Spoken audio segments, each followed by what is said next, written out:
नमस्कार तो मेरे प्यारे साथियों, तो चलिए आज हम क्या देखने जा रहे हैं। अब केमिस्ट्री जो है ना उसका नेक्स्ट पार्ट करने जा रहे हैं। तो आज क्या देखेंगे हम, तो आज जो है ना केमिस्ट्री देखेंगे। क्या देखेंगे बाबू, केमिस्ट्री जो है ना, तो केमिस्ट्री का जो पार्ट नंबर आज कितना देखने जा रहे हैं हम। तो बोले सर केमिस्ट्री जो है ना, तो केमिस्ट्री को यानी कि पार्ट जो लेक्चर नंबर हम कितना देख लिए थे, तो लेक्चर जो नंबर और 9 तक हम कंप्लीट कर लिए थे, जिसमें हम आपको लास्ट में यानी कि न्यूमेरिकल बताए थे। क्या बताए थे, तो हम लास्ट में जो है ना उसको न्यूमेरिकल के रूप में बताए थे, ठीक, जो जेईई नीट में पूछा गया था। तो बस आज आपको क्या कराएंगे हम, तो आज जो है ना, आज लेक्चर नंबर समझिए कि आपको आज क्या है, तो लेक्चर या पार्ट नंबर आज आपको 10 है। तो आज आपको केमिस्ट्री से कुछ ऐसा पॉइंट्स लिखवाएंगे, कुछ ऐसा थ्योरी लिखवाएंगे ना कि जो आपको न्यूमेरिकल को सॉल्व करने में बहुत ईजी इनकी हेल्प करेगा। तो बस शर्त है कि कुछ आपको पॉइंट्स को लिखना होगा। तो चलिए लिखवाना हम स्टार्ट करते हैं। तो लिखना बस स्टार्ट करिए। क्या है देखिए, क्रिस्टल के लिए, किसके लिए है, तो बोलेंगे कि सर क्रिस्टल के लिए, क्रिस्टल के लिए आपको हम लाइव जो है लिख कर दिखाएंगे, ठीक। क्रिस्टल के लिए देखिए किसके लिए है, तो बोलेंगे सर क्रिस्टल के लिए हम लिखवा रहे हैं कुछ पॉइंट्स जो आपके एग्जाम में कई बार पूछता है। यदि आप 2026 में एक अच्छा यानी कि परफॉर्मेंस करना चाहते हैं केमिस्ट्री में, एक अच्छा मार्क्स लाना चाहते हैं या 90%, तो प्लीज़ जितना हमको लेक्चर को बनाया है उतना क्लास करके जाइए, आपको कोई दिक्कत ना होगा। तो क्रिस्टल के लिए हम यानी कि देखते हैं, क्या देखते हैं, चलिए। तो 2 पॉइंट्स को हम देखेंगे बाबू, कितना पॉइंट्स को, तो 2 पॉइंट्स को देखेंगे। फर्स्ट देखेंगे हम मिलर निर्देशांक के लिए। क्या है, तो मिलर निर्देशांक, मिलर निर्देशांक बोल रहा है कि मिलर निर्देशांक का निर्धारण,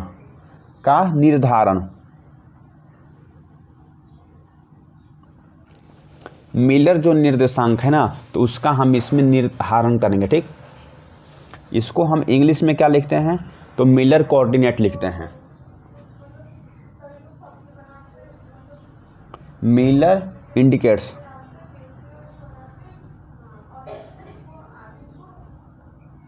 मिलर इंडिकेट्स हो गया। सेकंड में क्या लिखेंगे हम, तो दूसरा में जो लिखेंगे ना वह ब्रैग समीकरण लिखेंगे, ब्रैग समीकरण, इसको हम क्या बोलते हैं सर, इसको हम बोलेंगे ब्रैग इक्वेशन बोलेंगे,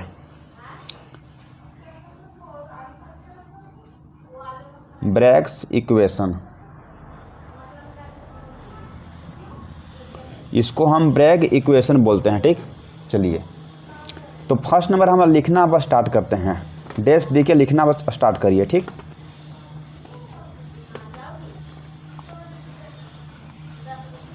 देखिए हम यहाँ फर्स्ट लिख दिए हैं, क्या है, तो मिलर निर्देशांक, मिलर निर्देशांक,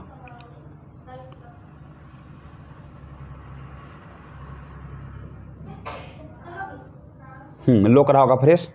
क्या है, तो मिलर निर्देशांक।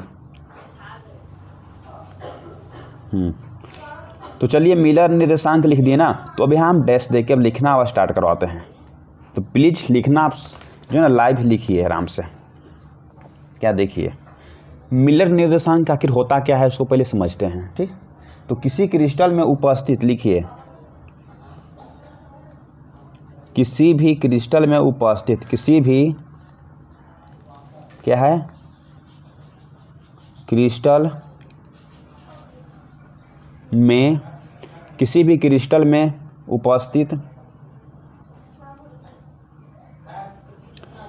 किसी भी क्रिस्टल में उपस्थित जालक बिंदु की, जालक बिंदु की, बोल रहा है किसी भी क्रिस्टल में उपस्थित जालक बिंदु की दिशाएं,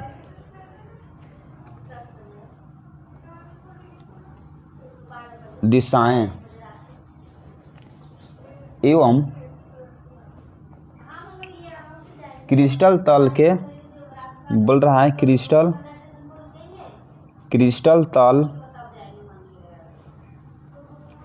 तल के दिग्विन्यास,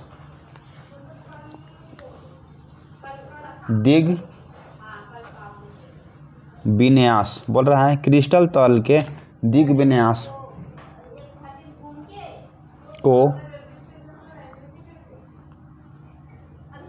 जिन सरल रेखाओं ने संख्याएं क्या है, सरल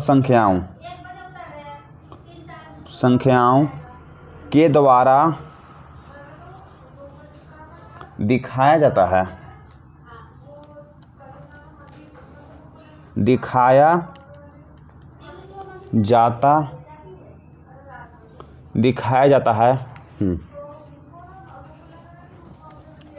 उससे हम क्या बोलते हैं, उससे मिलर निर्देशांक बोलते हैं, उससे मिलर निर्देशांक बोलते हैं, निर्देशांक कहते हैं। तो समझिए पहले बात को। बोल रहा है किसी भी क्रिस्टल में उपस्थित जालक बिंदु की दिशाएं एवं क्रिस्टल तल के दिग विन्यास को जिन सरल संख्याओं के द्वारा दिखाया जाता है तो उसे हम मिलर निर्देशांक बोलते हैं। तो उसे हम क्या बोलेंगे सर, उसे मिलर निर्देशांक कहते हैं। ठीक, यहाँ तक समझ गए होंगे। अब यहाँ से लिखना आप स्टार्ट करिए।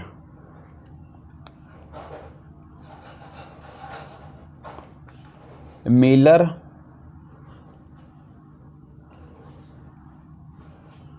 निर्देशांक का उपयोग, बोल रहा है कि जो मिलर निर्देशांक है तो इसका उपयोग क्रिस्टल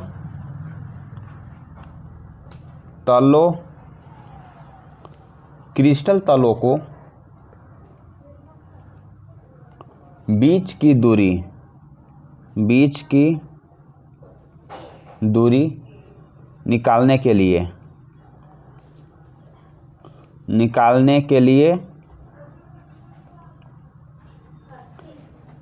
किया जाता है, इसका उपयोग किया जाता है। तो बोल रहा है कि जो मिलर निर्देशांक है तो इसका उपयोग हम कहाँ करते हैं, तो क्रिस्टल तलों के बीच के जो दूरी है तो उसको निकालने के लिए इसका उपयोग किया जाता है।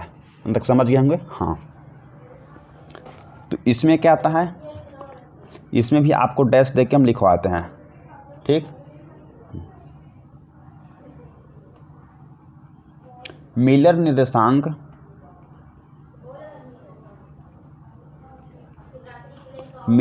निर्देशांक का निर्धारण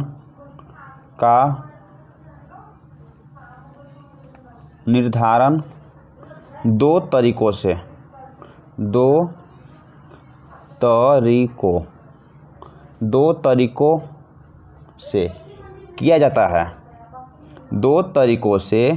किया जाता है, बोल रहा है कि जो मिलर निर्देशांक है, जो मिलर जो कोऑर्डिनेट है तो उसका निर्धारण दो तरीकों से किया जाता है। तो कौन कौन दो तरीका है देखते हैं। तो फर्स्ट नंबर बोल रहा है क्या है, तो जालक बिंदु के लिए मिलर निर्देशांक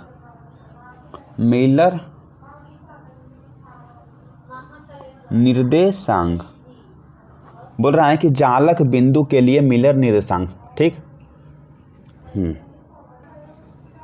दूसरा में क्या है देखिए मेरे बच्चों। दूसरा में है क्रिस्टल तल के लिए मिलर निर्देशांक। दूसरा में क्या है, तो क्रिस्टल तल के लिए क्या, तो मिलर निर्देशांक।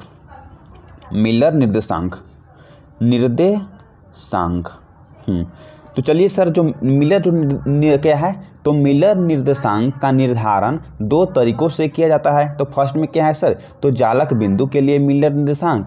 सर सेकंड क्या है, तो क्रिस्टल तल के लिए मिलर निर्देशांक हम निकालते हैं। हाँ, तो 2 पॉइंट लिख लिए होंगे आप। तो फर्स्ट नंबर हम यानी कि डैश लेके लिखते हैं फर्स्ट नंबर। तो यहाँ से आपको लिखवा देते हैं। फर्स्ट में क्या लिखना है कि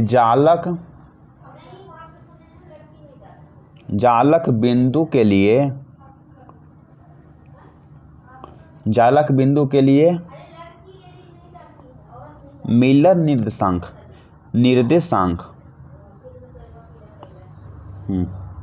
बोल रहा है कि पहला में जो लिखेंगे क्या लिखेंगे सर, तो जालक बिंदु के लिए हम मिलर निर्देशांक को लिखेंगे।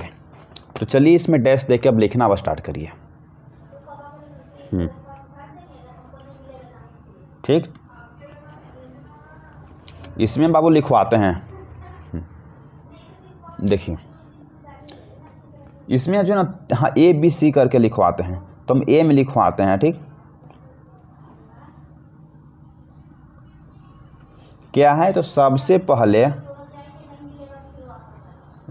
पहले बिंदु, बोलना कि सबसे पहले बिंदु का क्या है, तो निर्देशांक,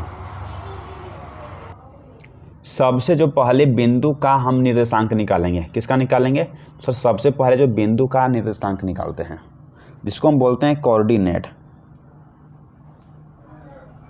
कोऑर्डिनेट जो है ना, हम क्या करते हैं, तो ज्ञात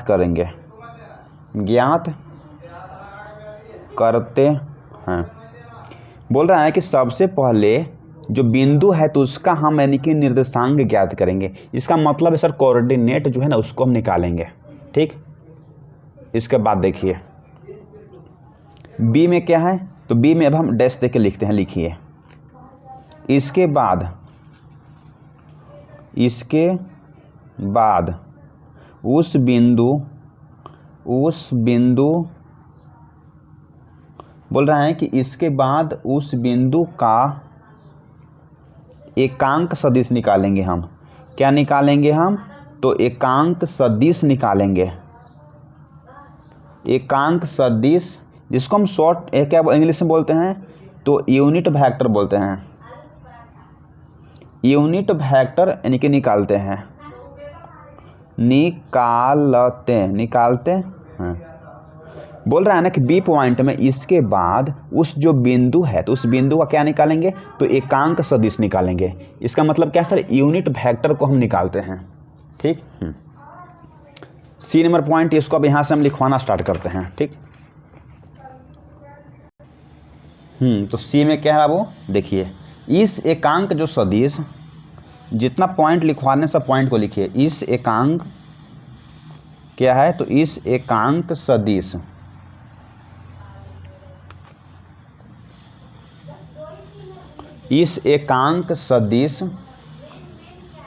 के परिमाण क्या है, तो इस एकांक सदिश के परिमाण को बड़ी कोष्ठक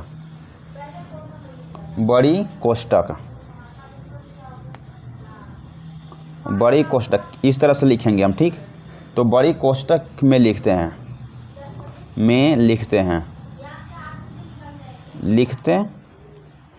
बड़ी कोष्ठक जो है ना, तो हम बड़ी कोष्ठक में यानी कि लिखते हैं। लेकिन कुछ शर्त होता है, लेकिन यदि परिमाण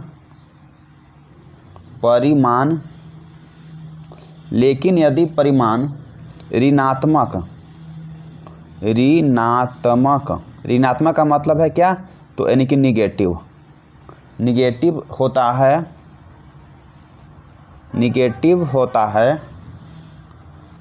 तो परिमाण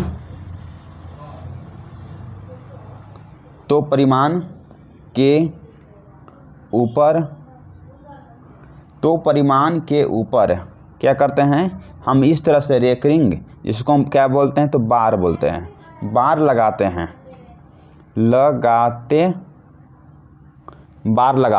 ठीक, बार लगाते हैं। एवं परिमाण भिन्नांक का मतलब है कि बटा में 8/2 हो गया या 3/6 हो गया। तो बट्टा में अगर होता है, बोल रहे हैं कि बट्टा में होता है, तो उससे हम किस में लिखते हैं, तो उससे पूर्णांक में बदलते हैं, तो उसे हम पूर्णांक में क्या करते हैं, तो बदलते हैं,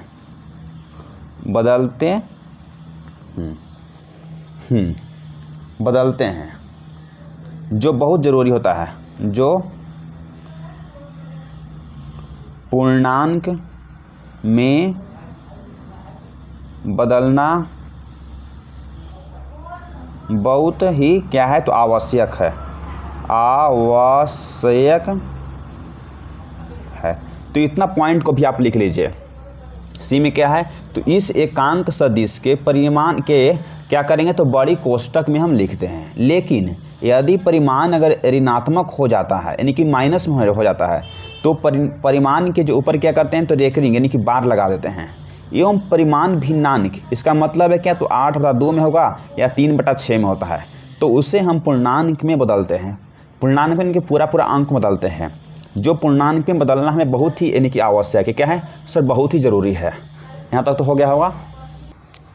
तो अब चलिए, किस देर की अब देर है, अब हम कुछ क्वेश्चन को लगाना शुरू कर देते हैं। तो फर्स्ट नंबर क्वेश्चन नंबर क्या है, तो क्वेश्चन नंबर फर्स्ट को अब देखना हम स्टार्ट करते हैं। देखिए क्वेश्चन को आप लिखिए, दिए गए क्रिस्टल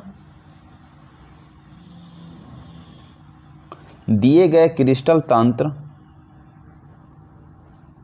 में जालक बिंदु का मिलर निर्देशांक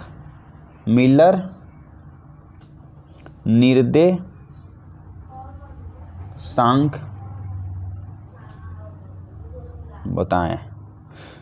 फर्स्ट नंबर क्वेश्चन में दिया गया है कि दिए गए जो क्रिस्टल जो तंत्र है, तो उसमें जालक बिंदु है, तो उसका मिलर निर्देशांक हमें बताएं। तो चलिए देखते हैं किस टाइप से आपको प्रश्न में यानी कि रहेगा। ठीक, तो टाइप नंबर हम 1 देखते हैं। टाइप नंबर फर्स्ट को हम देखना अब स्टार्ट करते हैं। ठीक, देखिए कोई एक जो है ना कोऑर्डिनेट है, इसको क्या मानना है, तो कोई कोऑर्डिनेट है। ठीक, हाँ, ये कोई एक लाइन है, क्या हम ड्रॉ करें, तो एक जो है ना लाइन ड्रॉ करें यहाँ। ठीक, यहाँ तक हो गया। अब इसके हम नीचे कोई एक लाइन सा यानी कि ड्रॉ करें। जिस तरह से हम ड्रॉ कर रहे हैं उसको आप बहुत बढ़िया से समझिए। ठीक, ड्रॉ कर दिए हैं सर, बिल्कुल भी आप ड्रॉ कर दिए हैं। इसमें क्या है, तो इसमें कोई जालक बिंदु है, एक जालक बिंदु है, इसको 0 है, एक कोऑर्डिनेट है, समझ रहे होंगे आप। ठीक, तो कोई एक यहाँ जालक बिंदु है, तो कोई एक यहाँ जालक बिंदु है, तो कोई एक यहाँ जालक बिंदु है, तो कोई एक जालक बिंदु है। ठीक, तो इसमें कोई एक जालक बिंदु है सर, इसमें कोई जालक बिंदु है सर, इसमें कोई जालक बिंदु है, और इसमें कोई जालक बिंदु है। यहाँ तक तो समझ गए होंगे। इसके बाद देखिए आप यहाँ से ये जो लाइनिंग जो है ना, यहाँ से क्या है, तो ये जो लाइनिंग जो आपको लौक रहा है यहाँ से, इसमें आपको कोऑर्डिनेट बताना है। क्या बताना है, तो सर इसमें जो है ना कोऑर्डिनेट को हमें बताना है इस लाइनिंग में। ठीक, ऐसे समझिए आप।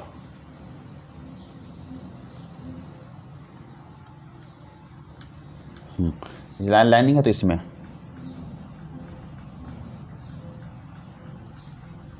इस लाइन में आपको कोऑर्डिनेट बताना है। ठीक, सर कोऑर्डिनेट इसमें दिखाना है। तो इसमें क्या है, तो ये जो लाइनिंग जो है ना क्या है, तो ये जो एक्स इसको मानते हैं।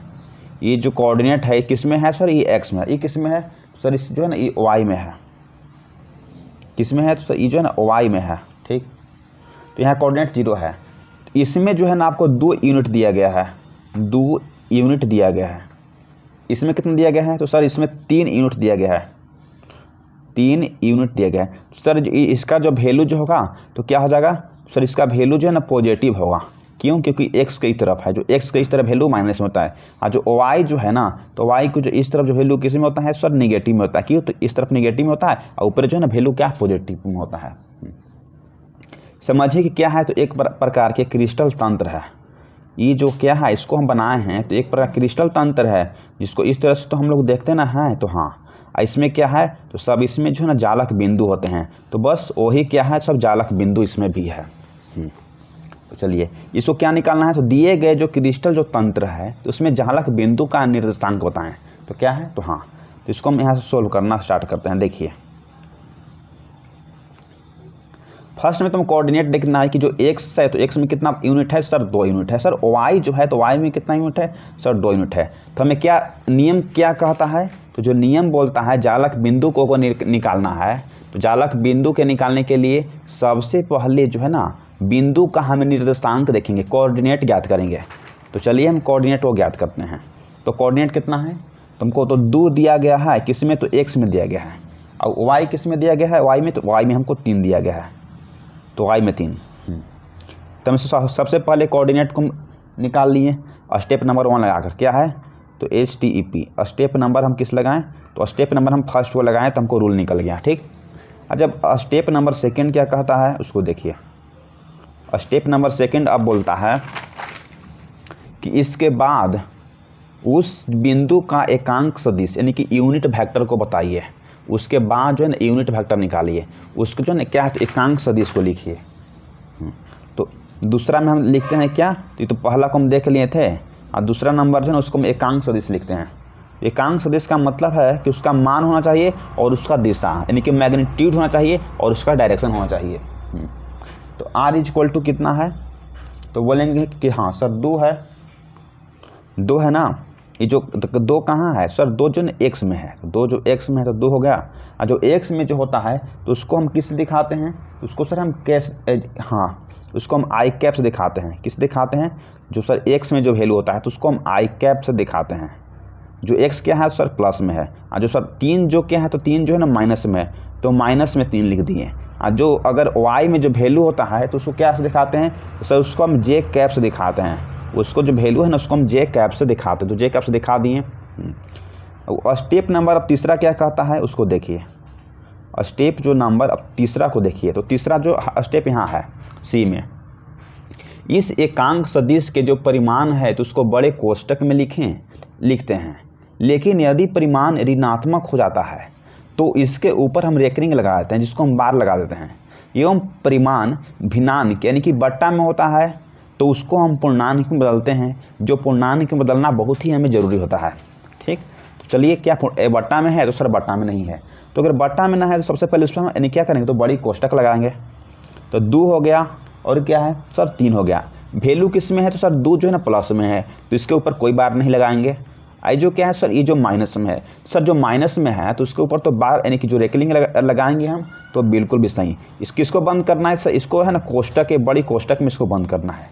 ये क्या हो गया हमको, सर जो है यही मिलर निर्देशांक हो गया। मिलर निर्देशांक ये हमको क्या हो गया, तो मिलर निर्देशांक है। जो आंसर जो है ना आपको आंसर यही हो गया।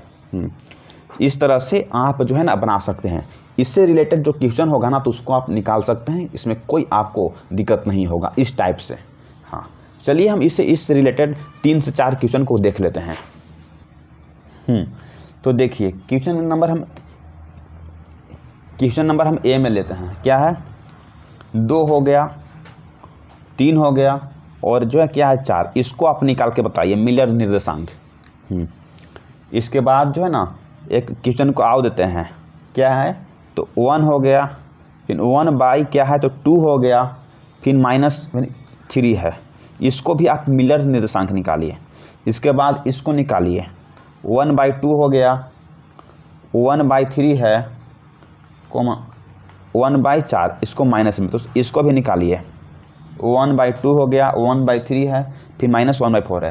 ये तीनों जो है ना, तीनों को आप मिलर निर्देशांक निकाल कर बताइए। तो चलिए हम तीनों का निकालते हैं बड़ी आसान तरीकाओं से। हाँ तो फर्स्ट नंबर जो है ना उसको देखते हैं। फर्स्ट नंबर कितना है, तो 2 3 4 है। इसको हम साइड में रख देते हैं और हम यहाँ से अब निकाल कर दिखाते हैं आपको, ठीक।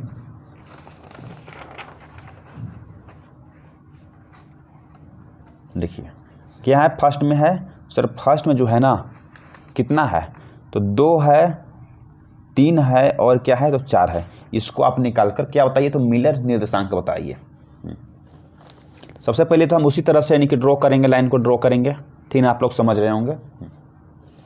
तो इसमें हम सिंपल से ड्रॉ कर देते हैं। देखिए ऐसे हम ड्रॉ कर दिए, इस लाइनिंग को भी हम यहाँ से ड्रॉ कर दिए, तो बिल्कुल भी सही सर, ठीक हो गया। तो इस जो लाइनिंग है ना, तो इस लाइनिंग क्या है, बस इतना ही है। इसको हम यहाँ से इसको ड्रॉ कर देते हैं, पेज इसको हम रखते हैं साइड में, दिक्कत कर रहा है समझाने में। इसको जो है ना हम यहाँ से इतना ड्रॉ कर लिए लाइन को, और ऊपर जो है ना हमको यहाँ से कोऑर्डिनेट को निकालना है। यहाँ से आप यहाँ भी ऐसे भी लिख सकते हैं, कोई दिक्कत नहीं है।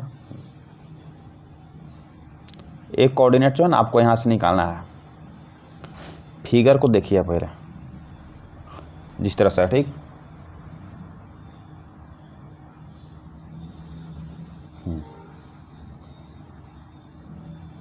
फिगर बनाना बहुत ज़रूरी है, तभी आप समझ पाएंगे, ठीक। यहाँ बोल रहा है कि 2 है, तो पहले हम लिखते हैं क्या है सर, ये जो लाइनिंग जो है ना वह क्या है, तो ई लाइनिंग बोलिए या ई लाइनिंग बोलिए, ये सब जो है ना एक्स के अंदर आता है। और ये जो लाइनिंग क्या है, तो सर ये जो लाइनिंग है ना वो वाई है, क्या है, तो वाई कोऑर्डिनेट है। जो सर ये जो लाइनिंग है ना वह क्या है, तो जेड कोऑर्डिनेट है। तो ये जो लाइनिंग है वह क्या है, तो एक्स कोऑर्डिनेट है। सर ये जो लाइनिंग जो है क्या है, सर वाई कोऑर्डिनेट है। सर ये जो लाइनिंग है ना वह जेड कोऑर्डिनेट है।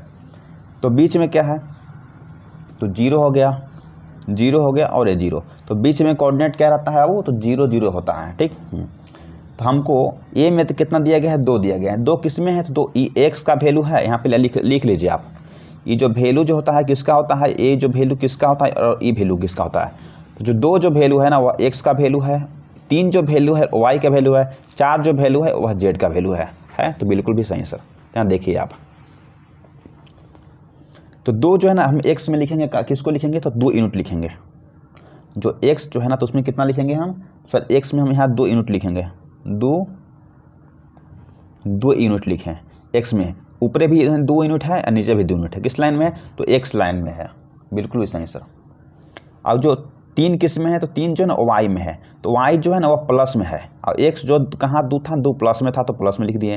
प्लस जो वाई जो है ना प्लस में है, तो हम इसको कहाँ लिखेंगे, सर इसको जो ना वाई, तो वाई को जो लाइनिंग ई है, ई समझिए या ई समझिए, तो इसमें क्या लिखेंगे हम, सर 3 यूनिट है, तो इसमें हम 3 यूनिट लिख देंगे, 3 यूनिट। तो ये जो लाइनिंग है वाई का लाइनिंग है, इसके सामने जो ई लाइनिंग है वाई का है, अगर इसके सामने जो ई लाइनिंग है वह एक्स का है। आप लोग इतना समझ रहे होंगे। ये जो लाइनिंग है जेड का है, तो जेड में कितना है, तो सर 4 है, तो इसको में हम यानी कि 4 यूनिट कितना है, तो सर इसको में हम 4 यूनिट लिख देंगे, बिल्कुल भी सही सर, ठीक। तो यहाँ से जो मेन जो कोऑर्डिनेट आया, ये जो यहाँ 116 जो लाइन है, तो 116 लाइन भी जा रहा है ऊपर, और यहाँ से जो है वाई वाला भी लाइन जो है से ऊपर जा रहा है, और जेड वाला, तो यहाँ जो कोऑर्डिनेट मिलता है तो ये कोऑर्डिनेट बना दिए। तो ये में क्या मिल गया, 2 मिल गया, 3 मिल गया और यहाँ से 4 मिल गया। जो एक कोऑर्डिनेट बनाती हैं 2 3 4 तीनों तो मिल गया। तो हाँ, तो चलिए अब इसको देखते हैं। तो सबसे पहले जो इसको जो स्टेप नंबर क्या बोलता है, तो जो स्टेप नंबर हमको 1 बोलता है कि सबसे पहले क्या करना है, सबसे पहले उसका कोऑर्डिनेट ज्ञात करते हैं। तो कोऑर्डिनेट कितना है, सर कोऑर्डिनेट हम यहाँ पर ज्ञात कर लिए, कितना ज्ञात किए हैं, 2 3 4। यहाँ लिखते हैं क्या है, 2 हो गया, 3 हो गया और यहाँ से 4 हो गया। तो कोऑर्डिनेट को ज्ञात कर लिए, 2 3 4 मिल गया। दूसरा नंबर बोलता है हमको क्या करना है, तो दूसरा नंबर में उसको हम यानी कि एकांक सदिश के रूप में लिखना है, यूनिट वेक्टर के रूप में लिखना है, ठीक। तो r = कितना हो जाएगा, तो 2 होगा, तो प्लस में 2 है, तो बिल्कुल भी सही सर। 2 किस में है, तो x में है, तो जो x में जो वैल्यू होता है तो उसको हम i कैप लगाते हैं, बिल्कुल भी सही सर। और सब क्या है, तो यानी कि प्लस 3 जो है प्लस में है, किस में प्लस में है, 3 यानी कि जो है ना 3 है, जो y में है, तो y में जो होता है तो उसको हम j से दिखाते हैं, क्या है, तो j कैप से, ठीक। प्लस आज जो 4 कहाँ है, तो 4 यानी कि z में है, तो जो z में जो वैल्यू होता है तो उसको हम k कैप के द्वारा दिखाते हैं। किसके द्वारा दिखाते हैं, तो जो k कैप है ना तो उसके द्वारा हम वैल्यू को दिखाते हैं। तो दूसरा नंबर पहला में तो हम उसको कोऑर्डिनेट ज्ञात कर दिए, दूसरा में उसका मैग्नीट्यूड निकाल दिया, मैग्नीट्यूड का मतलब एकांक सदिश से निकाल दिए। तीसरा जो वैल्यू है, तीसरा में क्या होता है, तो तीसरा में हमें जो है ना वह कोष्टक के अंदर लिखना होता है, बड़ी कोष्टक के अंदर। अगर जिसके ऊपर अगर माइनस के चिन्ह है, माइनस लगा हुआ है, तो उसके ऊपर रेखलिंग लगा दीजिए। तो किससे माने, हाँ कोई माइनस है तो बोले कि नहीं सर 2 है, 2 हो गया, 3 हो गया और क्या है 2 3 और यानी कि 4। तो इसको बड़ी कोष्टक के अंदर हम बंद कर देंगे। तो अगर कोई भी चिन्ह में अगर माइनस रहता तो उसके ऊपर हम रेकरिंग लगा देते हैं इस तरह से, बाकी कोई भी माइनस नहीं है तो हमको क्या हो गया, तो यही जो ना मिलर निर्देशांक बन गया, मिलर निर्देशांक। सर हमको यही जो है ना मिलर निर्देशांक बन गया, इतना तक भी आपको कोई दिक्कत नहीं हुआ होगा। ठीक, हाँ इसके बाद एक क्वेश्चन और था सर, एक क्वेश्चन और क्या था उसको आप बना दीजिए। ठीक, उसको भी बना देते हैं। तो बी में था 1 है, 1/2 है और -3 है। क्या है लिखिए क्वेश्चन को। बी जो है ना, बी में बोल रहा है कि 1 है, 1/2 है और क्या है तो -3 है। इस क्वेश्चन को आप सोल्व करिए। चलिए अभी इस क्वेश्चन को बनाते हैं। तो सबसे पहले हम क्या करना होगा, सबसे पहले हमको पूर्णांक में बदलना होगा। तो पूर्णांक में बदलने के लिए क्या करना होगा, तो 1/2 है, -3 है। ठीक, तो इसको जब हम देखिए 1/1 हो गया बिल्कुल भी सही सर, फिर प्लस हो गया 1/2 हो गया, फिर माइनस क्या है 3 हो गया, 1 हो गया। जब पूरा कितना होता है एलसीएम लेते हैं 2 होता है। ठीक, देखिए यहाँ पर जो है ना जौन अगर पूर्णांक में नहीं है तो उसको पूर्णांक में लाना है। ये जो एक जो क्या है तो सर एक जो है पूरा अंक में है, इसको छोड़ देना है। 3 जो है सर माइनस में पूरा अंक में भी है, तो बस हमको किस में जो 1 जो है ना 1 जो /2 है तो इसको हमको क्या में लाना है, तो इसको है ना हमको पूर्णांक में लाना है। इसको हम 1 से मल्टीप्लाई इसको करेंगे तो कितना बार में कटेगा सर 2 बार में। इसको जो वैल्यू कितना आता है पूरा करेंगे तो पूरा जो है ना वह 2 यानी कि 2 यहाँ से कटता है तो इसको वैल्यू 1 आता है, तो क्या हो जाएगा, तो पूर्णांक में ए हो जाएगा। तो बोलें कि बिल्कुल भी सही सर। तो यहाँ इसका वैल्यू क्या निकल गया, तो ए निकल गया, फिर इसका 1/2 था उसका वैल्यू कितना निकल गया, तो 1 निकल गया। आज जो -3 है तो सर इसका वैल्यू कितना हो गया, सर इसका जो वैल्यू है ना -3 में हो गया। बिल्कुल भी सही सर। इतना तो हमको इसका क्या हो गया, तो सर इसका हम कोऑर्डिनेट निकालें। इस तरह से फिगर बना के कोऑर्डिनेट को लिख सकते हैं, या उस तरह से भी आपको कोऑर्डिनेट आपको मालूम करना है। तो डायरेक्ट आप फिगर नहीं भी बनाइएगा ना तब आपको कोऑर्डिनेट मालूम हो जाना चाहिए। तो क्या है, तो कोऑर्डिनेट मालूम कर लिए कि 1 -3 है। तो दूसरा नंबर जो स्टेप बोलता है कि उसका क्या करना है, तो उसका हमको एकांक सदिश निकालना है। तो एकांक सदिश निकालने के लिए क्या करेंगे, तो सर 1 है तो 1 प्लस में है, तो किस में है, तो सर x में है। जो x में होता है ना तो उसको हम i कैप के द्वारा दिखाते हैं, प्लस फिर 1 है 1 कैप में तो y में है, तो y में जो रहता है वैल्यू तो उसको हम j कैप के द्वारा दिखाते हैं। प्लस 3 क्या है, 3 सर जो है ना वह -3 है, तो -3 है। 3 जो है सर z है, तो z में क्या होता है, तो जैसे z में k कैप के द्वारा दिखाते हैं। इसके बाद तीसरा नंबर जो स्टेप बोलता है कि जो जितना भी जो हमको परिणाम मिला है तो उसको बड़ी कोष्टक के अंदर उसको बंद करना है। ठीक, बड़ी कोष्टक के अंदर। चलिए इसको हम बड़ी कोष्टक के अंदर बंद करते हैं, और जिसके अगर बगल में माइनस है तो उसके ऊपर हम रेकरिंग लगा देते हैं। ठीक, तो 1 हो गया 3 हो गया, माइनस किस में है, तो -3 में है, तो उसके ऊपर हम यानी कि रेकरिंग लगा दिए तो हो गया। इसी को हम बोलते हैं कि सर मिलर निर्देशांक निकल गया। क्या निकल गया, तो मिलर निर्देशांक। जो मिलर निर्देशांक है ना तो निकल गया यहाँ से। तो चलिए सर एक क्वेश्चन और था उसको भी आप बता दीजिए। एक क्वेश्चन क्या था, तो 1/2 था, 1/3 है, -1/4 है। तो इसको पहले हम पूर्णांक में बदलेंगे, इसके बाद हम इसको निकालेंगे। चलिए इसको भी हम यहाँ बना कर दिखा देते हैं आपको। देखिए इतना पेज अभी है, इसको हम देख लेते हैं। सी बोल रहा है कि 1/2 है, 1/3 है, 1/4 है। हाँ, तो पूर्णांक में तो आप लोग बदल सकते हैं, जब तक आप उसको पूर्णांक में ना बदलिएगा ना तो उसको आपको बना नहीं सकते हैं। ठीक, तो चलिए इसको हम पहले पूर्णांक बदलते हैं। तो जब पूर्णांक में पहले बदलिएगा तो कितना निकलता है इसका। हाँ, तो इतना तो देख लिए थे हम। तो बस ज़्यादा क्वेश्चन करेंगे तो आपको थ्योरी जो है ना कुछ और लिखवाना है, उसमें दिक्कत हो जाएगा। बस तो 1-2 क्वेश्चन और कर लेते हैं। तो एक क्वेश्चन क्या है सर, जो है ना 2 था और क्या था सर 3 था, और जो है ना वह -4 था। इसको जो है ना पूर्णांक हम लोग बदल लिए हैं।